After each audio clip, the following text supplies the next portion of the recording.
देखिए, बिल्कुल कोविड के अंदर जिस तरह का जो बीजेपी आइडियोलॉजी की जो कुछ जहनीत की हॉस्पिटल्स थी, उन्होंने नो डाउट कोविड में मिसबिहेव किया। जिस तरह का जो लैंग्वेजेस यूज़ की गई थी, वो बिल्कुल इंसानियत के नाते बहुत गलत थी। बढ़िया सेंट लगा करके और सफ़ेद कुर्ते में आकर के भाषण देने वाला इंसान ही वक्फ बोर्ड का सबसे बड़ा दागदार इंसान है। माफ़ करना, क्योंकि वक्फ को बचाना, इंसान के को बचाना ज़रूरी है। क्योंकि वक्फ की जायदाद इतनी ज़्यादा है कि हिंदुस्तान का कि मुसलमानों के लिए ऐसे इंस्टीट्यूशनल खड़े किए जा सकते हैं, उनको कहीं पर भी जाने की ज़रूरत नहीं है। लेकिन उन सरमाएदार व्यक्तियों का अगर वो 1.5 लाख रुपए बाजार में ले रहे हैं, तो कम से कम उस वक्फ बोर्ड का ध्यान रखें, उनको जक़ात का ध्यान रखें कि ये पैसा जक़ात खरात का, अगर जो इंसान जक़ात खा सकता है, फिर वो खुदा से भी नहीं डरता और आखिरत से भी नहीं डरता।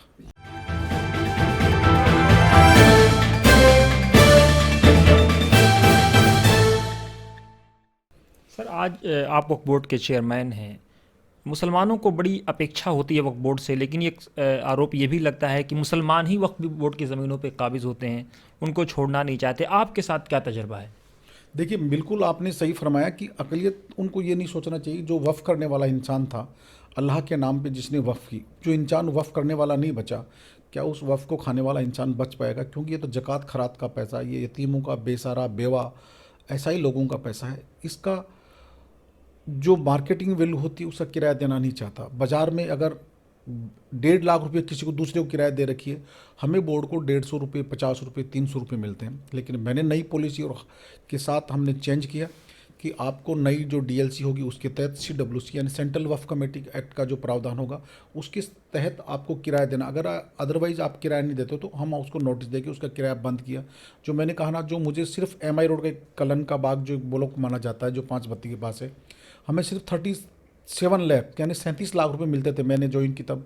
आज में 1 करोड़ 47 लाख एक जगह लिखता हूँ, करीबन 25 से 30 करोड़ और आते हैं, करीब लाख रुपए। यानी कुल मिला के पौने 2 करोड़ रुपए मगर एक ब्लॉक को हमने बढ़ाने की कोशिश की। कुछ नाराज़ होते हैं, कुछ असामाजिकता भी करते हैं, क्योंकि उनका हिस्सा। लेकिन ये सबसे बड़ी खासियत देखिए, गरीब इंसान और गरीब जो इंसान होता है, वो ऊपर वाले ईश्वर अल्लाह से डरता है। लेकिन पैसे वाले इंसान ही इस वफ़ की जायदाद को खाते हैं, और वही सरमाएदार व्यक्ति ही इसका दुरुपयोग करते हैं। सरमाएदार व्यक्ति ही दूसरे को किराए पर देते हैं, और अपने आप को इंसाफ पसंद और बढ़िया सेंट लगा करके और सफ़ेद कुर्ते में आकर के भाषण देने वाला इंसान ही वक्फ बोर्ड का सबसे बड़ा दागदार इंसान है। माफ़ करना, क्योंकि वफ़ को बचाना, इंसान के को बचाना ज़रूरी है। क्योंकि वफ़ की जायदाद इतनी ज़्यादा है कि हिंदुस्तान का के मुसलमानों के लिए ऐसे इंस्टीट्यूशनल खड़े किए जा सकते हैं, उनको कहीं पर भी जाने की ज़रूरत नहीं है। लेकिन उन सरमाएदार व्यक्तियों का अगर वो 1.5 लाख रुपए बाजार में ले रहे हैं, तो कम से कम उस वक्फ बोर्ड का ध्यान रखें, उनको जक़ात का ध्यान रखें कि ये पैसा जक़ात खरात का, अगर जो इंसान जक़ात खा सकता है, फिर वो खुदा से भी नहीं डरता और आखिरत से भी नहीं डरता। आपकी सरकार तकरीबन अपना आधा कार्यकाल पूरा कर चुकी है, आधा ही बाकी रह गया है। इस पूरे 2.5-3 साल के प्रकरण में आप क्या वक्फ बोर्ड में चेंजेस लाना चाहते हैं? स्कूल, कॉलेज, हॉस्पिटल, क्या कोई यूनिवर्सिटी क्या देना चाहते हैं? क्योंकि मुसलमानों को स्कूल की भी ज़रूरत है, कॉलेज की भी ज़रूरत है, यूनिवर्सिटी की भी ज़रूरत है, और हॉस्पिटल्स की सबसे ज़्यादा ज़रूरत है। और ख़ास तौर से अभी आपने कौमी तंजीम की मीटिंग में मुद्दा उठाया, मैटरनिटी सेंटर की बहुत ज़रूरत है। देखिए, बिल्कुल कोविड के अंदर जिस तरह का जो बीजेपी आइडियोलॉजी की जो कुछ जहनीत की हॉस्पिटल्स थी, उन्होंने नो डाउट कोविड में मिसबिहेव किया। जिस तरह का जो लैंग्वेजेस यूज़ की गई थी, वो बिल्कुल इंसानियत के नाते बहुत गलत थी। जो इस तरह के जो जहनीत वाले जो कुछ लोग थे, जिनकी हॉस्पिटल्स थी। लेकिन आपको एक अच्छी हॉस्पिटल का होना ज़रूरी है, जो हर इंसान को बचाए। यहाँ मज़हब से मतलब नहीं, इंसानियत को बचाने की आवश्यकता है। तो हमने सबसे पहले, मैंने कहा ना कि हमने भीलवाड़ा के अलावा प्रॉपर जयपुर शहर में भी हम एक 100 बेड्स की हॉस्पिटल ला रहे हैं बोर्ड के द्वारा। एजुकेशनल, मैंने कहा हर ऐसा जिला हेडक्वार्टर नहीं है जहाँ गर्ल्स और बॉयज़ हॉस्टल नहीं बन रहे हो। जयपुर शहर में हम जोहरियों के लिए मार्केट ला रहे हैं, जो 100 शॉप, जो जयपुर शहर के हार्ट ऑफ सिटी है। और जहाँ मेरी ज़्यादा लैंड जो बची हुई थी, उस लैंड को डेवलप करने के लिए, क्योंकि बोर्ड के पास जब मैंने कहा ना सैलरी नहीं थी, तो हमने कहा कि हमारी जो खाली लैंड पड़ी है, हम करीबन 60 पेट्रोल पंप लगाने जा रहे हैं, जिसके अंदर इलेक्ट्रिक चार्जेबल भी होगा, जो सर्विस वाला जो गैस आ रही वो भी होगा, पेट्रोल डीजल भी अवेलेबल होंगे, जिसमें करीबन 10 से 15 लोग अगर सर्विस लगती है, तो करीबन उसमें 60 का मतलब करीबन 200-250 आदमी मजदूर लगते हैं, तो करीबन 2-2.5 हज़ार परिवार उनका लालन पालन कर सकते हैं।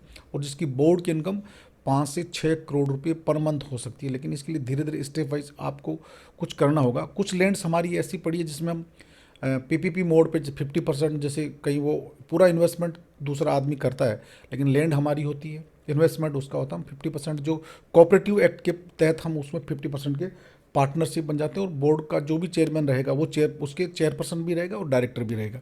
इसका फ़ायदा भी मिल सकता है। और एक अभी कोटा रोड के ऊपर जो टेक बहुत नज़दीक जयपुर के सांगानेर है, वहाँ पे हमारे पास 133 बीघा ज़मीन। हम शायद चाहते हैं कि उसमें एक अच्छी यूनिवर्सिटी, राजस्थान की बेहतरीन यूनिवर्सिटी हो, जिसका हमारा नक्शा और हमारा जो एक दिमाग की जो थीम है कि जिस तरह से साउथ और महाराष्ट्र, तेलंगाना और अदर स्टेट्स में है, या दिल्ली, मैंने हरियाणा की जो एक इंजीनियरिंग जो इंस्टीट्यूट देखा जो वक्फ बोर्ड चलाता है, वहाँ एक इंस्टीट्यूट बने जिसके अंदर एक समय लगेगा, लेकिन निश्चित रूप रहिए कि मेरे कार्यकाल में बिल्कुल उसकी संज्ञा बुनियाद करके मैं इसकी स्टार्ट करके जाऊँगा। लेकिन हॉस्पिटल, हॉस्टल्स और ये मार्केट, ये तो नॉर्मल चीज़ें हैं कि हर शहर में बनना शुरू भी हो चुका है। जो हॉस्टल वाली बात की सामान्य अशोक गहलोत जी ने जो पैसे दिए उनके कारण से, और क्योंकि हमारा जो क्राइसिस है उसको हम कुछ सोल्व करके, जो ये छोटी मोटी चीज़ें मोस्टली हर डिस्ट्रिक्ट हेडक्वार्टर्स को लेके हमारे एम्प्लॉयज़ भी बढ़ेंगे और नया रिक्रूटमेंट भी होगा, लोगों को रोज़गार भी मिलेगा।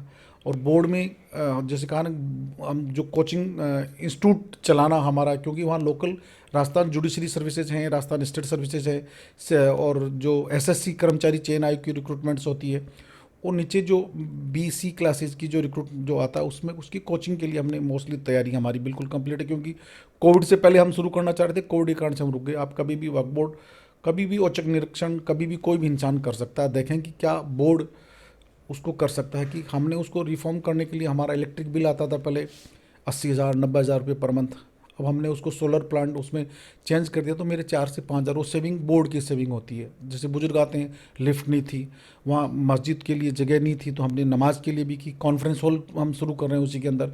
मतलब कुछ जो रिफॉर्म मस्ट है, और तब किया जा सकता है आप जब दूसरे समाज की स्टडी करें, अच्छी चीज़ लें और अदर स्टेट में भी जाएं जहां हमें कुछ सीखने को मिला, उसका एक्सपेरिमेंट कर सकते हैं। उस कांग्रेस पार्टी के रहनुमा जो एक वर्तमान में जो जिसको गांधी कहा जाता है, वो गांधी अशोक गहलोत है। बहुत बहुत शुक्रिया सर।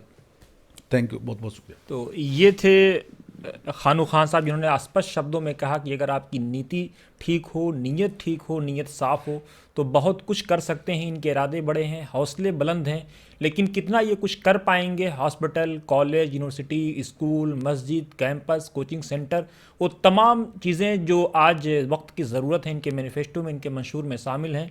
और इरादा बड़ा स्पष्ट है कि ये सब कुछ अपने कार्यकाल में करके जाना चाहते हैं। और कम से कम एक यूनिवर्सिटी वक्फ बोर्ड की तरफ से, जो हिंदुस्तान की पहली यूनिवर्सिटी हो सकती है किसी वक्फ बोर्ड के ज़रिए से, वो उसकी संग बुनियाद भी रखना चाहते हैं। आने वाला वक्त बताएगा कि ये अपने वक्त में कितना कामयाब होते हैं, अपनी कोशिश में कितना कामयाब होते हैं। लेकिन अगर नीयत ठीक हो तो मंजिल ज़रूर आसान होती है। बहुत बहुत शुक्रिया।